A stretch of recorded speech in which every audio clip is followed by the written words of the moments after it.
사도행전 13장 44절에서 52절의 말씀입니다.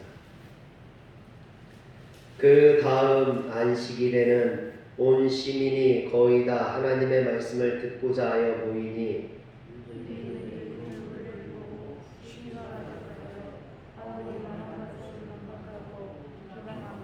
바울과 바나바가 담대히 말하여 이르되 하나님의 말씀을 마땅히 먼저 너희에게 전할 것이로되 너희가 그것을 버리고 영생을 얻기에 합당하지 않은 자로 자처하기로 우리가 이방인에게로 향하노라.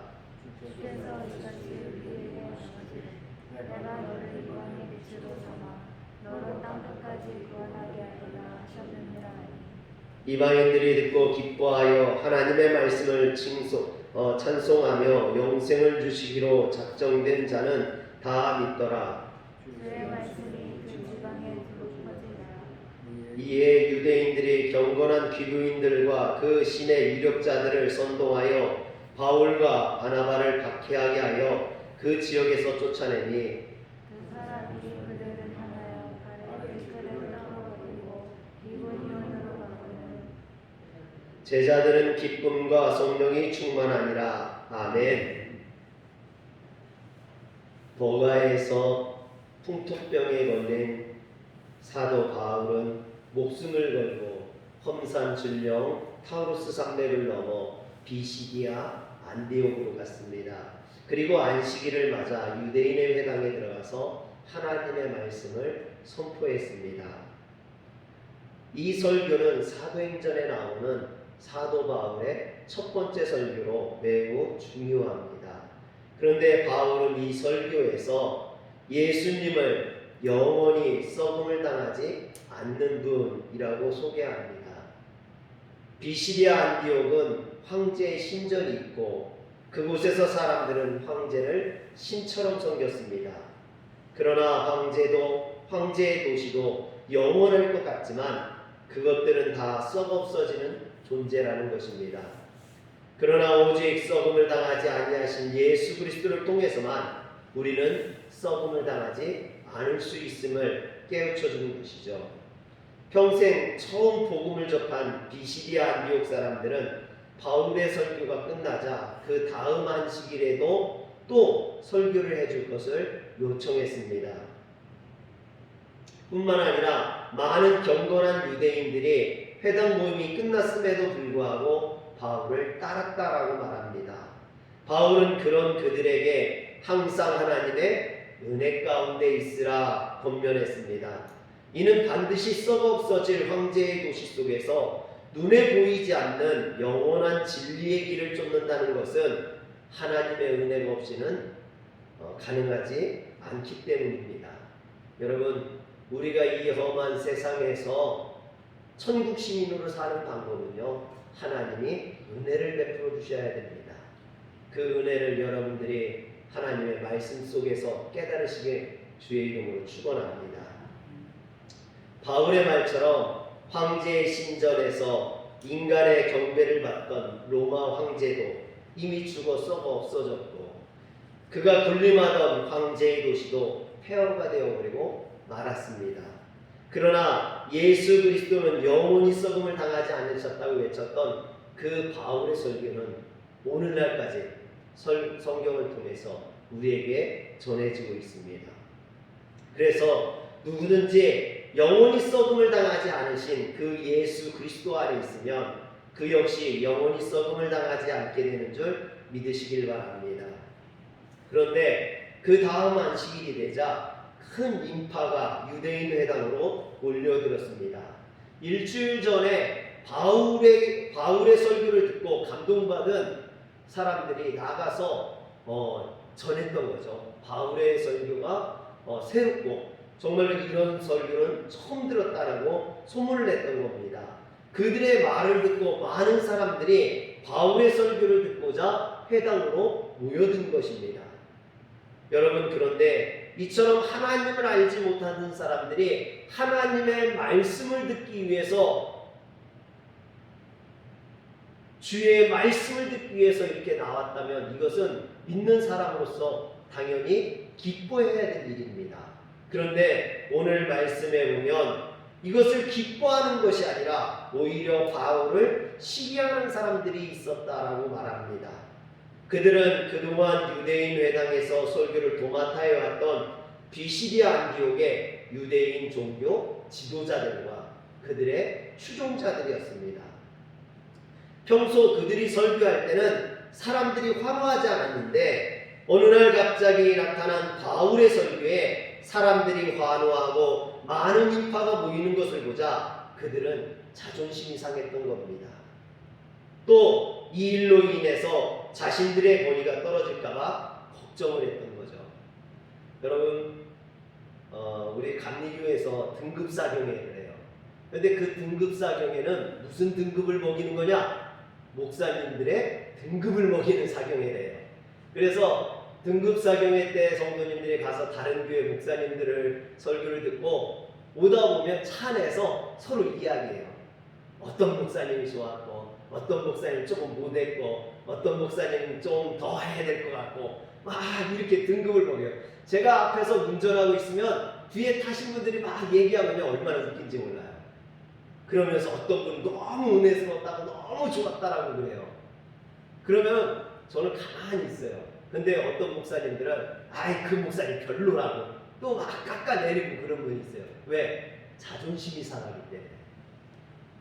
자기 설교에 대해서는 성도들이 아무 얘기도 은혜 받았다고도 안 했는데 등급사교회 갔다 온 성도들이 막 은혜 받았다고 하면요 어떤 목사님은 그것 때문에 자존심이 상하고 자신의 권위가 떨어진다고 생각했던 거죠. 오늘 이 비시디아 안디옥의 유대인 회당의 종교 지도자들도 마찬가지였던 거예요. 거기 모였던 사람들이 자신들이 설교할 때는 아무런 그런 은혜도 못 받던 사람들이 어디에서 굴러다니다 온지 알지도 못하는 사도 바울의 설교에 그렇게 열광을 하고 많은 사람들이 모이니까 그 마음에 시기심이 들어갔던 겁니다. 그 시기심 때문에 지금 이 바울을 핍박하고 박해하고 있는 거죠. 여러분 어떻게 보면요 자신들의 기득권을 잃어버릴까봐 지금 노심초사하는 그런 모습들을 보게 됩니다. 이처럼 시기심에 사로잡힌 유대 종교 지도자들은 바울의 설교 내용을 반박하고 비방했습니다. 여기에서 비방하다라고 번역된 헬라어는요 블라스페메오라는 말인데 중상하고 모욕하고 참담한 말로 모독하고 말을 하지 못하도록 회방하다라는 뜻을 갖고 있어요. 여러분 바울이 설교하려고 하는데 그것을 중상하고 모욕하고 참담한 말로 모독하고 말을 하지 못하도록 회방했다라는 것이죠. 한마디로 유대 종교 지도자들은 사도 바울이 더 이상 유대인 회당에서 설교하지 못하도록 방해했다라는 것입니다. 그런데 여러분 지금 바울은 자신의 말을 하고 있는 게 아니에요. 누구 말을 하고 있습니까? 하나님의 말씀을 전하고 있다라는 것이죠. 그런데 오직 하나님의 말씀을 전하고 있는 이 바울을 회방했다라는 것은요 하나님의 말씀을 회방했다. 하나님의 일을 회방한 것이 되는 거예요. 여러분 즉 유대 종교 지도자들은 하나님의 이름으로 밥 먹고 살면서 하나님의 말씀을 가로막는 그런 어리석음을 범하고 말았던 거죠. 그런데 여러분 예수님 그 사복음서에 보면 예수님이 회당에 들어가서 말씀하실 때도 똑같은 일들이 있었죠. 예수님께서 성전에 들어가서 말씀하실 때도 마찬가지였고요. 그것을 회방했어요. 유대 종교 지도자들이 예수님의 말씀에 사람들이 따르는 것을 보고 자신의 권위를 잃어버릴까봐 자신의 어떤 특권을 잃어버릴까봐 그 예수님이 말씀하신 걸 회방했어요. 그때 예수님께서 그들을 뭐라고 책망하셨냐면 마태복음 23장 13절에서 15절에 보면 화 있을진저 외식하는 서기관들과 바리새인들이여 너희는 천국문을 사람들 앞에서 닫고 너희도 들어가지 않고 들어가려 하는 자도 들어가지 못하게 하는도다. 15절에요. 화 있을 진저 외식하는 서기관들과 바리새인들이여 너희는 교인 한 사람을 얻기 위하여 바다와 육지를 두루 다니다가 생기면 너희보다 배나 더 지옥 자식이 되게 하는도다라고 예수님께서 그들을 책망하셨었습니다. 그런데 이것은 유대 종교 지도자들뿐만 아니라 오늘 우리들을 향한 말씀이기도 합니다. 우리가 하나님을 믿는다고 하면서도 정말 하나님 앞에 깨어있지 않으면 우리도 사사로운 감정이나 권위에 사로잡혀 진리를 쫓으려 하는 사람들을 가로막는 그런 어리석음을 범할 수 있다는 거죠.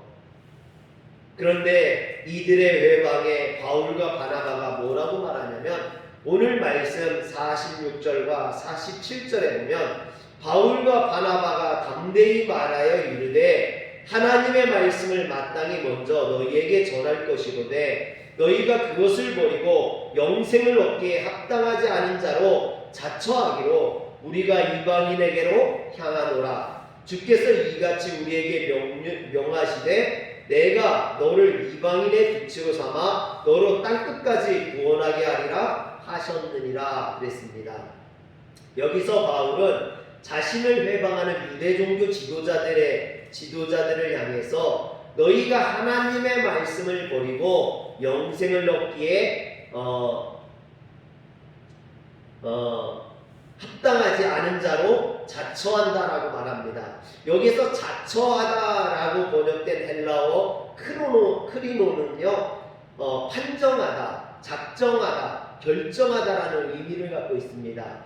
유대 지도자들이 바울로 하여금 더 이상 하나님의 말씀을 하지 못하도록 그렇게 회방한 것은 그들 스스로가 하나님의 자녀가 아닌 그런 하나님으로부터 영원한 생명을 얻을 사람이라고 스스로 나는 그런 영원한 생명을 얻을 수 없는 사람이야 이렇게 스스로 판정하고 결정하고 했다라는 의미죠.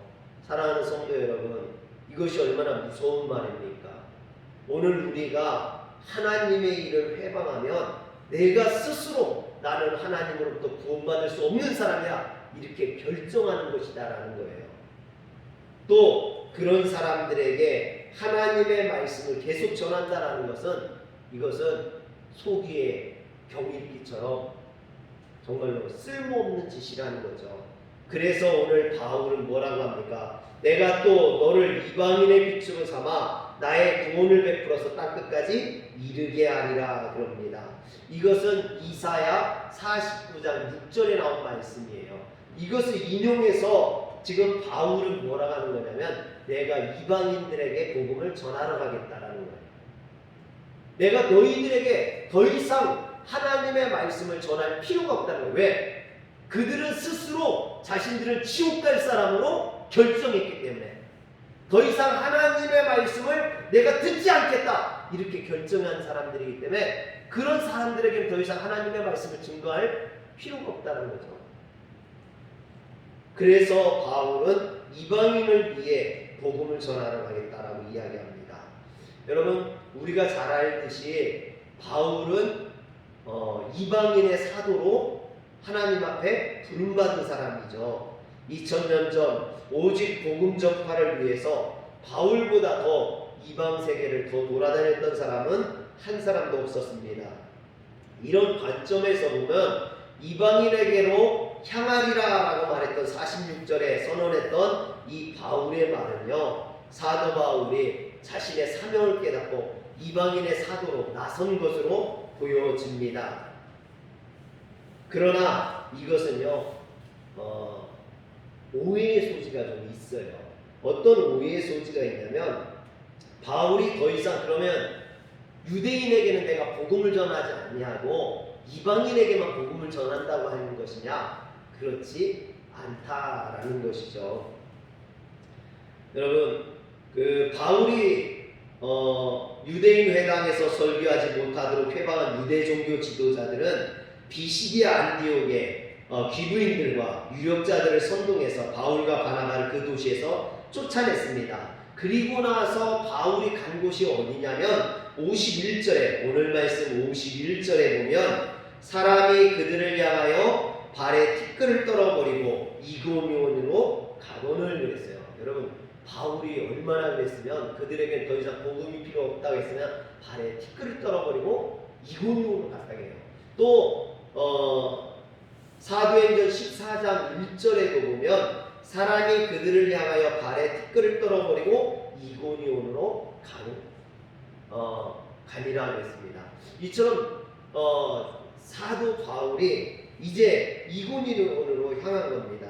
비시리아 안디옥에서 쫓겨난 바울과 바나바는 그 다음 행선지인 이고니온에서부터 유대인은 상종치도 않고 이방인에게 복음을 전했느냐? 그렇지 않죠. 여러분, 이 이고니온에 가가지고 처음 바울이 들어가서 복음을 전한 곳이 어디라고 되어 있어요? 1절에 두 사도가 함께 유대인의 회당에 들어가서 그랬어요. 여러분, 분명히 사도 바울이 나는 이방인에게 가서 복음을 전하겠다 그랬는데 이고니온에 가가지고 처음 들어간 곳이 어디라고요? 유대인의 회당이라는 거예요. 그렇다면 이 유대인의 회당에는 누가 있겠습니까? 유대인들이 있겠죠. 여러분, 사도 바울은 이처럼 유대인들을 향해 복음을 전했다는 거죠. 그는 온 지중해 세계를 누비며 다니며 이방인에게만 복음을 전한 것이 아니었다라는 겁니다. 물론 바울이 이방인에게도 복음을 전했어요. 그러나 유대인에게 먼저 전하고 유대인을 통해서 이방인들에게 복음을 전했다라는 거죠. 이고니온 이후에도 마찬가지입니다. 그는 온 지중해 세계를 누비면서 이방인들에게 복음을 전했습니다. 사도행전 9장 15절에 보면요, 주께서 이르시되 가라, 이 사람은 내 이름을 이방인과 임금들과 이스라엘 자손에게 전하기 위하여 택한 나의 그릇이라 했어요. 여러분, 예수님께서 바울을 선택하시면서 바울에게 주신 소명이에요. 그런데 첫 번째 누구에게 전한다고 했어요? 이방인에게, 내 이름을 이방인과, 그리고 두 번째는 임금들과, 세 번째는 이스라엘 자손에게 전한다고 했습니다. 여기서 이방인들과 임금들과 유대인이라면요, 빈부귀천을 막론하고 모든 사람이라는 뜻이에요. 모든 사람에게 복음을 전하겠다는 거예요. 그래서 바울은 그가 만날 수 있는 모든 유대인과 이방인에게 차별 없이 복음을 전했다는 거예요. 여러분, 바울이 유대인 종교 지도자들의 핍박을 받아서, 박해를 받아서 그들이 비시디아 안디옥을 떠나면서 나는 이방인에게 복음을 전하러 가겠다 말했지만, 여기서 이방인에게 복음을 전하러 간다는 건 진짜 이방인만을 위해서 복음을 전하겠다는 말이 아니라 그가 나가서 이방인과 유대인들과 사람을 차별하지 않냐고, 유대인과 이방인들을 차별하지 않냐고, 나는 나가서 하나님의 말씀을 듣고자 하는 자들에게 복음을 전하겠다라는 거예요. 할렐루야. 사랑하는 성도 여러분, 오늘 성도냐 성도가 아니냐 이것이 중요한 게 아니에요. 누가 하나님 말씀을 듣고자 하느냐는 거예요. 하나님의 말씀은 하나님의 말씀을 듣고자 하는 자에게 증거되어진다라는 거예요. 여러분, 오늘 정말 주의 전에 나와 있는 여러분들이 주님의 말씀을 듣고자 할 때 그들에게 천국의 복음이 들려지는 줄 믿으시길 바랍니다. 하나님의 음성은 듣고자 하는 자에게 들려진다라는 거예요. 그런 자들을 위해서 복음이 증거되어진다라는 거예요. 아무리 예배당에 앉혀놔도 끌어다 놔도 하나님의 말씀을 듣고자 하지 않는 자들에게는요, 하나님의 음성이 들려지지 않는다라는 거예요. 바울에게 있어서 유대인들을, 왜 그러면은 유대인들을 포기하지 못하고 유대인들에게 복음을 전했느냐? 그것은요, 바울이 유대인이었기 때문이에요. 여러분, 만약에 바울이 로마인이었다면 로마인에게 복음을 전했겠죠. 저는 대한민국 사람이에요. 그래서 대한민국을 좋아해요. 우리나라가 뭐 그렇게 뚜렷하게 큰 나라도 아니고 세계에서 뭐 자랑할 만한 나라도 아닌데도 불구하고 우리나라를 좋아하죠. 우리나라 사람들을 좋아하고, 그래서 우리나라가 다른 나라하고 시합하면 우리나라를 응원하게 되고, 우리나라 선수가 다른 나라에 가서 뛰면 그 선수를 또 응원하게 되고, 그러는 게 뭡니까? 우리나라를 사랑하는 마음이 있기 때문이죠. 오늘 바울이 이방인에게 복음을 전하겠다라고 이야기하면서도 늘 유대인의 회당에 들어가서 먼저 복음을 전했던 이유는요, 그가 유대인이기 때문에, 유대인을 사랑하기 때문에, 유대인을 사랑하기 때문에 유대인에게 복음을 먼저 전하고, 또 그 유대인을 통해서 이방인들에게 복음을 전했던 거예요. 로마서 9장 1절에 4절에 보면요, 바울이 유대인들을 얼마나 사랑했는지가 나와요. 내가 그리스도 안에서 참말을 하고 거짓말을 아니하노라. 나에게 큰 근심이 있는 것과 마음에 그치지 않는 고통이 있는 것을 내 양심이 성령 안에서 나와 더불어 증언하노니, 나의 형제 곧 골육의 친척을 위하여 내 자신이 저주를 받아 그리스도에게서 끊어질지라도 원하는 바로다. 여기에서 나의 형제 곧 골육의 친척은요, 유대인들을 의미해요. 즉 유대인들이 구원받을 수만 있다면 내가 지옥 가더라도 나는 그것을 원한다라는 거예요. 바울이 유대인들을 얼마나 사랑했는지, 자신의 민족과 백성들을 얼마나 사랑했는지를 나온 거예요. 물론 여기에서 말하는 바울이 내가 주에게서 끊어질지라도 라는 것은 내가 지옥 갈지라도 진짜 지옥 가겠다는 얘기가 아니라 그만큼 유대인들이 구원받기를 원한다라는 뜻이 담겨 있는 거죠. 사도 바울은 자신의 동족이 구원받을 수만 있다면 이처럼 어떤 대가를 치를지라도 자기가 그것을 하겠다라고 말하는 겁니다.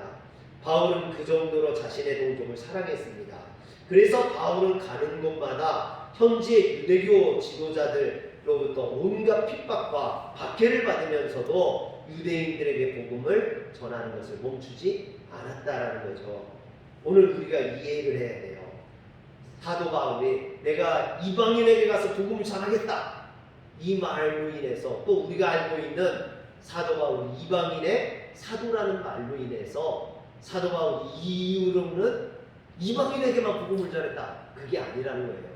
물론 이방인들에게 복음을 많이 전했지만 바울의 마음속에서는 자신의 민족, 자신의 동족 유대인들을 포기하지 않았다라는 겁니다. 어떻게 보면 유대인을 사랑하는 마음이 이방인을 향한 복음 전파로 나오고, 이방인을 향한 복음 전파가 바로 자신의 민족을 사랑하는 그래서 그들에게 복음을 증거하는 걸로 나타났던 거죠.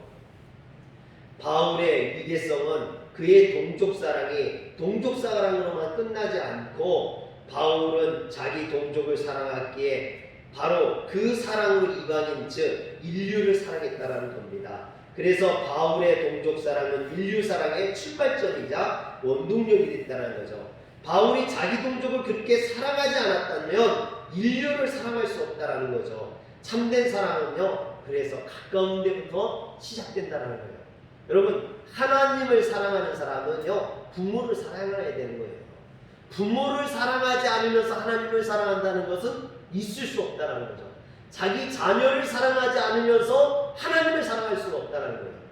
자기 가족을 사랑하는 마음이 하나님을 향한 마음으로까지 이어지고, 하나님을 향한 마음이 가까운 가족이나 이웃이나 친척이나 이런 사람들을 사랑하는 마음으로 나타나게 된다는 거죠. 사랑하는 성도 여러분, 오늘 우리는 이런 사랑의 마음을 가질 수 있어야 됩니다. 우리가 예수님을 사랑한다면 눈에 보이는 우리 성도들을 먼저 사랑할 수 있어야 됩니다. 먼저 이웃을 사랑할 수 있어야 됩니다. 우리의 가정을 사랑할 수 있어야 됩니다. 그래서 주님께서는 제자들에게 그러므로 너희는 가서 모든 민족으로 제자를 삼아 아버지와 아들과 성령의 이름으로 세례를 베풀고 내가 너희에게 분부한 모든 것을 가르쳐 지키게 하라. 볼지어다 내가 세상 끝날까지 너희와 항상 함께 있으리라 명령하셨습니다. 주님의 이 명령을 쫓아 제자들은 모든 민족과 온 인류를 향해서 복음을 증거했습니다. 사랑하는 성도 여러분, 먼저 가족과 나라와 민족을 사랑할 수 있어야 됩니다. 이처럼 가까운 데 있는 사람을 사랑할 수 있는 사람만이 나아가서 복음을 증거할 수 있고 땅끝까지 이르러 주님의 증인이 되라는 그 명령을 순종할 수 있다는 거죠. 가까운 내 가족부터 사랑하지 않으면서 먼 아프리카에 있는 사람을 사랑하고 그들에게 전도할 수 없다는 거예요. 여러분, 항상 사랑은 가까운 데부터, 가까운 데 있는 사람부터 사랑하고 그들에게 복음을 전할 수 있어야죠. 바울이 이방인의 사도로 부름받은 것은 분명합니다. 또 그 자신이 이방인들에게 나가 복음을 신고하겠다라고 말도 했어요. 그러나 바울은 유대인들을 포기하지 않았어요. 이고니온에 가서도 다른 곳에 가서도 항상 먼저 유대인의 회당에 들어가서 유대인들에게 복음을 증거하고 그들이 먼저 복음을 받고 구원받기를 소망했다는 겁니다. 사랑하는 성도 여러분, 여러분들을 통해서 여러분들의 가정이 이웃인 우리 모든 성도들이 먼저 구원받기를 원합니다. 그래서 내 삶에서 시작된 복음의 역사가 내 가정에서, 내가 속한 지역사회에서, 우리 나라와 민족에게서 일어나길 주의 이름으로 축원합니다. 기도하겠습니다. 전능하신 하나님,